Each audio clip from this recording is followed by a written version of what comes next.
The Obstacle is the Way by Ryan Holiday. Welcome to my channel. My name is Samuel and I want to make self-growth normal. If you want to make self-growth normal, because I don't want to do it alone, and who doesn't want to make self-growth normal, then make sure to smash that like button. I don't know about you guys, but when I think about self-growth and Stoicism and 2020, I think about Ryan Holiday. And for anyone who's wondering what Stoicism is that thing where you pretend that you don't have emotions? Isn't that bad for you? No to the first question, yes to the second. The reason why being no to the first. Stoicism is like Buddhism with an attitude. It's a Greek school of thought where you go through the struggles of life without, for lack of a better word, complaining about them, just reacting to them in ways we normally would on instinct. In my opinion, it's indubitably the most useful philosophy that there is. A lot of things we know about Stoicism we know from philosophers before our time, like Marcus Aurelius and Seneca the Younger, but Ryan Holiday here has really taken some of their ideas and repackaged them. Gerby, you're so cute!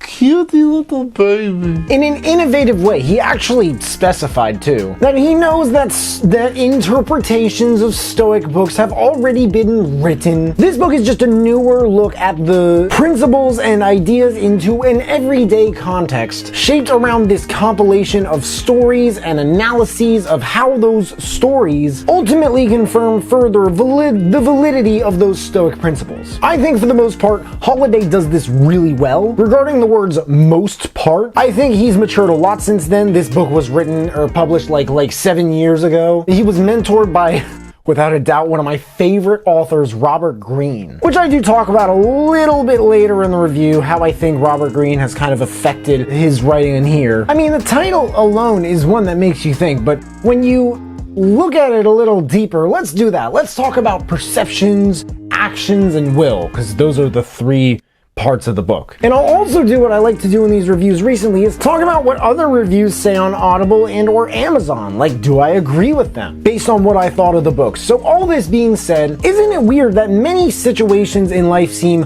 uncontrollable, and yet a strong sum of us seem to turn the situations on their heads? The book talks about how many of those people in their chosen fields in history were able to do that. From John D. Rockefeller, a personal favorite of mine for anyone who's been watching my channel for a while, to who the author considers a little bit underrated for people to study in history, Ulysses S. Grant, Thomas Edison, everyone knows him, Margaret Thrasher, the hash-slinging slasher, Margaret Thatcher, Amelia Earhart, Abe Lincoln, and even Obama, and more. This book shows you their collective wisdom to help accomplish the very specific and urgent goal we all share: the overcoming of mental, physical, and emotional obstacles that we face every day, and our society is collectively paralyzed by it. But his aim is to ultimately make it easier for us to turn an obstacle into an advantage. Of all things, an advantage. Perspective contains the author's look at how to find opportunity in adversity, thinking differently like Steve Jobs, no matter the circumstance whatsoever, ignoring the mad crowd, and keeping cool like John D. Rockefeller Sr., no matter the circumstance whatsoever, looking at the post-mortem, where we analyze the worst case scenario and look at what would cause it step by step. But what I like most in Perceptions is the section about objectivity versus subjectivity. The differences between the observing eye and the perceiving eye. One of them sees things as they are, and the other one brings its own problems into the fight. And it's things that you like this that you hear and you're like, maybe I'm doing this. Sort of evaluate yourself and look at yourself a little differently, and maybe smash that like button in case you haven't already for the YouTube algorithm. It helps with ranking and SEO and all this other stuff, and I really appreciate it because so much work goes into making these videos. I don't think this is a motivational book.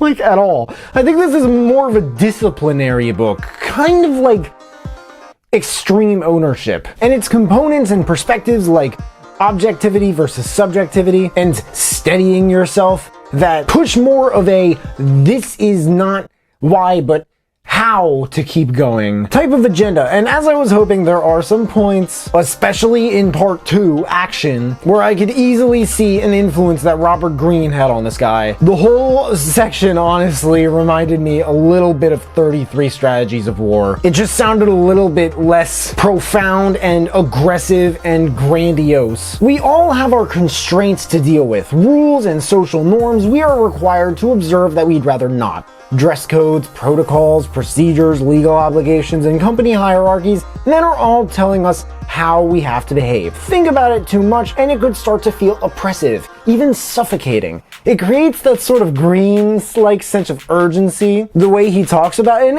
it's very observational. What separates this entire third of the book from the material, like in 33 Strategies of War by Robert Greene, dramatically, I hate to say that I don't know if I can really tell you, because I did really like this book. The first thing that comes to mind is that Holiday's historical examples are often much more modern. The way he talks about them just seems a little newer, and a lot more selfless, and a lot less, I hate to say this about Greene's book, manipulative. Like, let's be honest. Not to mention it's a little bit more concise, a little bit more brief. I mean, this book is like a fraction of the size of your typical Greene work. But a lot of the action part was about, leveraging what you don't own, creating advantage out of what doesn't really seem like it's there. I'm just not sure what's in here that isn't abundantly in 33 Strategies of War. I loved the third part about will though, because I think will,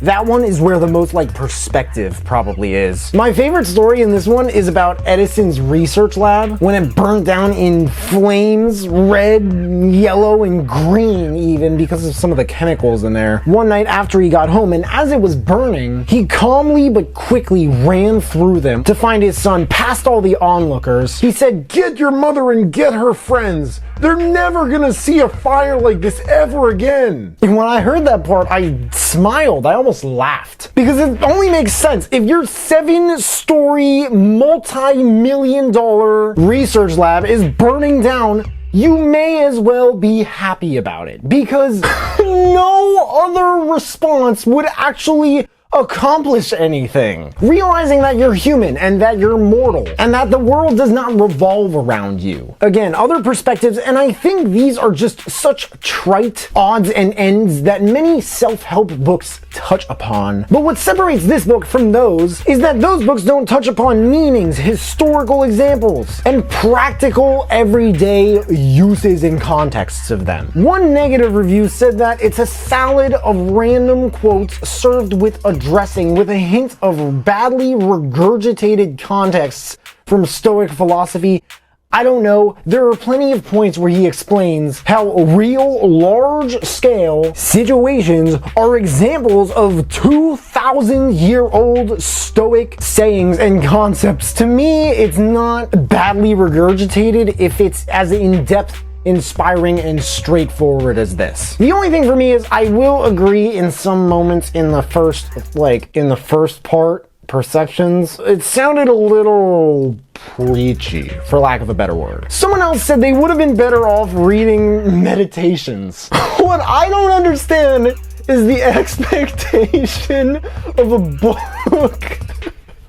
the expectation of a book about Stoicism to be better off read than the book that shaped the worldwide study and use of Stoicism. A common thing about the audiobook is that the author sounded like he had a raging sinus infection. I think his voice sounds totally normal, honestly. Maybe I have just listened to so many books that any voice sounds normal to me. A few of them mentioned the hour-and-a-half-long Tim Ferriss interview with the author at the end of the book, the audio version. To be honest, I thought that interview was maybe a little bit more interesting than unnecessary, but If you don't like that part, you don't have to listen to it, okay? They talk about how the author got into Stoicism, why Marcus Aurelius is his favorite Stoic philosopher, and a little bit more about some of the other philosophers, how he met Robert Greene, how he does what he does. What ultimately separates this book from other random ones about Stoicism is that Obama and Edison and Jefferson and Helen Keller and George Washington and Amelia Earhart are not Stoic philosophers. But like Stoic philosophers, they are human. And for the sake of yourself and others,